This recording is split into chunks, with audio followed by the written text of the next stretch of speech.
हमारे दिव्यांग भाई बहनों के साथ हमने मिशन मोड में उनकी कठिनाइयों को समझ करके माइक्रो लेवल पर उसको एड्रेस करने का प्रयास किया है और व्यवस्थाएं विकसित करने का प्रयास किया है ताकि वे गरिमापूर्ण जीवन जी सकें और कम से कम किसी का सहारा उनको लेना पड़े, इस दिशा में हमने काम किया है।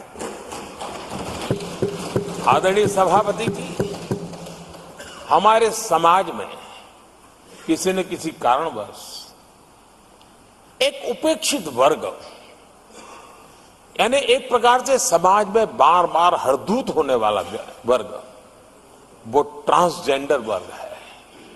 हमारी सरकार ने ट्रांसजेंडर साथियों के लिए कानून बनाने का काम किया है और जब पश्चिम की दुनिया के लोग ये सुनते हैं तो उनको भी गर्व होता है। जब भारत इतना प्रोग्रेसिव है, भारत की तरफ बड़े गर्व की नजर से देखा जाता है। हमने उनको मुख्य धारा में लाने का प्रयास शुरू किया है। आपने देखा होगा पद्मा अवार्ड में भी ट्रांसजेंडर को अवसर देने में हमारी सरकार आगे आई है। आदरणीय सभापति जी, हमारे गुमंत जनजातीय समुदाय, हमारे गुमंत साथी, हमारे बंजारा परिवार, उनके लिए एक अलग कल्याण बोर्ड बनाया है ताकि उनकी आवश्यकताओं को हम एड्रेस कर सकें और उनको भी एक स्थायी, सुरक्षित और संभावनाओं वाला जीवन प्राप्त हो, उस दिशा में हम काम कर रहे हैं। आदरणीय सभापति जी, हम एक शब्द लगातार सुनते आए हैं, पीबीटीजी, पीबीटीजी, पीबीटीजी। हमारे जनजातीय समूह में ये सबसे पीछे रहा हुआ और आजादी के इतने सालों के बाद भी जिन्होंने उनको निकट से देखा होगा, पता चलता है कि कैसी हालत में जीते हैं। उनकी तरफ किसी ने नहीं देखा।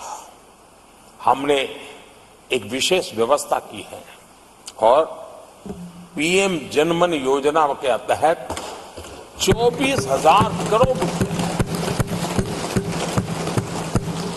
ये समुदाय बिखरा हुआ है, छोटी संख्या में है, वोट की उनकी ताकत नहीं है और यहां देश की परंपरा है जिसकी वोट की ताकत है उसी की चिंता करना, लेकिन समाज के ऐसे अति पिछड़े लोगों की कोई चिंता नहीं करता था।